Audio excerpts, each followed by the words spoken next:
Good morning, everyone. My name is Manasi Vegesna, and I'm so excited to be here. So today I'm going to be uncovering how space affects the development of autoreactive cells. In an era where space exploration is on the rise, it is imperative we understand how exposure to microgravity can impact air expression as well as T-cell autoreactivity.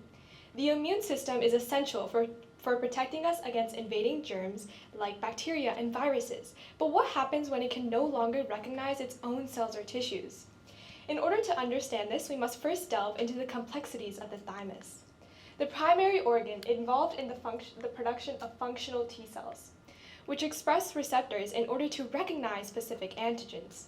The ability to distinguish between self-antigen versus non-self-antigen, also known as central tolerance, is the foundation of lymphocyte training. So recognizing variances in this process will trigger how spaceflight can trigger fluctuations in central tolerance and ultimately impact autoimmunity. For some context, a study led by Dr. Kara Benjamin measured thymopoiesis, or T-cell production for astronauts during spaceflight. The data highlights how there is a drop in thymopoiesis just in that short duration that they're in space. So we can only imagine how much more it would drop during longer duration spaceflight missions. Lower T-cell production increases the body's vulnerability to external pathogens, but also limits its ability to recognize itself. So with the potential for these longer duration missions, it is vital we prepare for the consequences of further immune dysregulation. Lower thymopoiesis would be devastating in combination with higher T-cell autoreactivity. Thus, we aim to explore central tolerance and expand upon previous but limited research about T-cell output in space. Studies like Dr. Benjamin's have analyzed thymocyte production, but none have actually looked at the ratio of autoreactive cells. Again, central tolerance is the process by which thymocytes that bind to self-antigens are deleted in order to protect the body from autoreactive cells. During this, medullary thymic epithelial cells express receptors in order to train the cells not to react against antigens from the body. The AIR gene is a critical component as it codes for a transcriptional factor that regulates the expression of these peripheral antigens.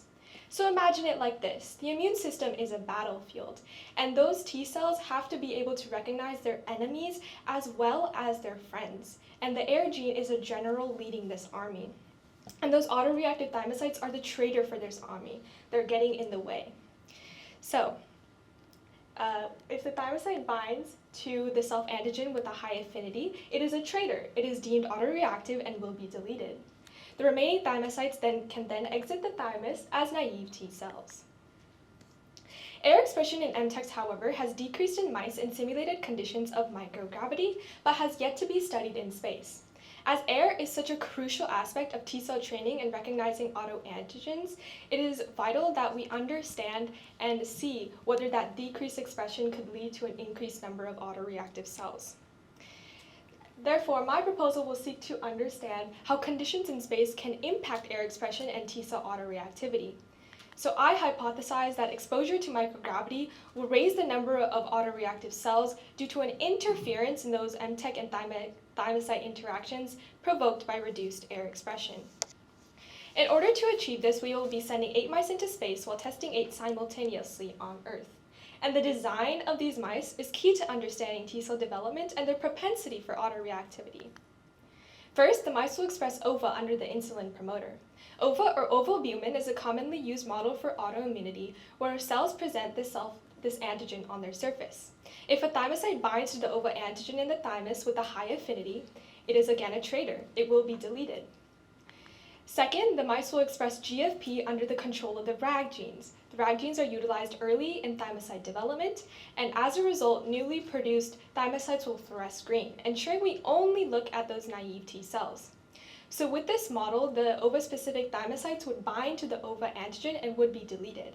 However, since we hypothesize that AIR expression is reduced in space, the OVA antigen wouldn't be presented as readily, enabling more of those fluorescent autoreactive cells to escape. Altogether, the timeline of the experiment looks like this. The first set of mice will be tested at 3 weeks, and the second set at 6 weeks, and the controls will be tested at the same time points. At the 3 and 6 week time points, the mice will be dissected, their thymi will be removed, smashed, and collected into a sample. And utilizing magnetic column separation, we can then isolate the thymocytes from the rest of the thymic cells. Overall, there will be two objectives of this experiment. Number one, assessing T-cell autoreactivity, and number two, measuring air expression. We will execute the first objective using the following method. Ova-specific tetramers will be added to the sample of thymocytes. These red fluorescent tetramers are small molecules that express the ova antigen so that those ova-specific thymocytes can bind onto it, while the non-autoreactive cells will remain unbound. After 1 hour of tetramer staining, we will then separate the samples using the BioServe centrifuge aboard the ISS, allowing all of the unbound tetramers to wash away. What remains will be those RFP-type tetramers bound to the thymocytes, as well as those non-autoreactive thymocytes that never bound in the first place. We will then measure the fluorescence of the sample via the P51 fluorescence viewer. We will set up two negative controls, one of which will only have the tetramers and one only the thymocytes. One of the positive controls will have a high concentration of ova-specific thymocytes pelleted and sent to the ISS, where they will be thawed and combined with the tetramers.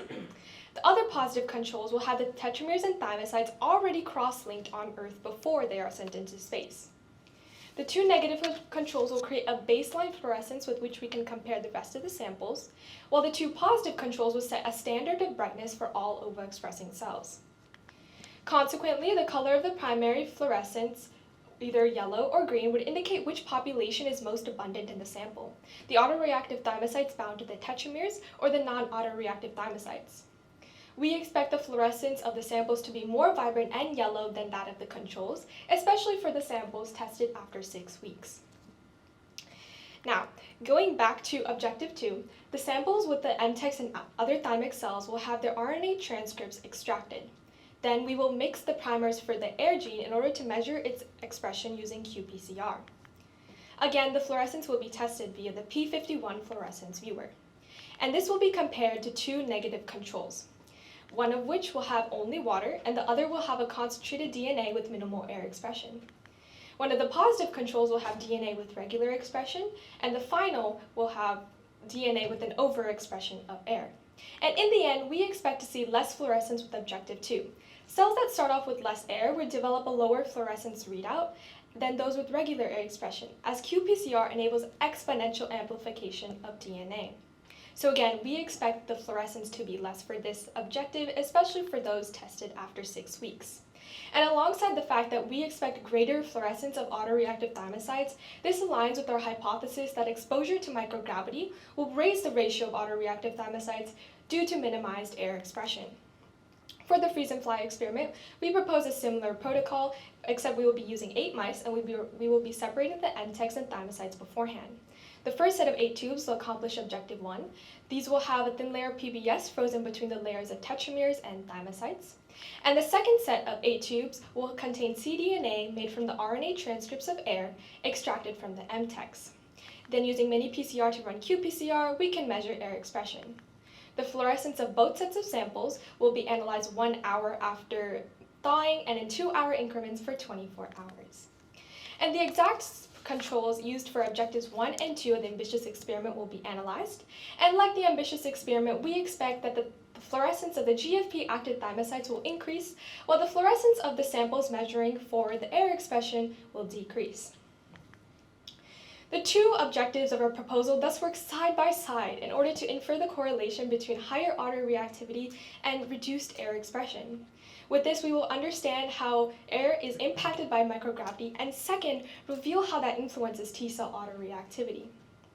So, with our results, we will deepen our understanding of immunology in space. Exposure to microgravity and stressors raises the threat of autoimmune disorders, and any slight disruption in central tolerance would allow an excess of autoreactive cells to be released into the body, exposing travelers to risks such as diabetes, multiple sclerosis, lupus, and more.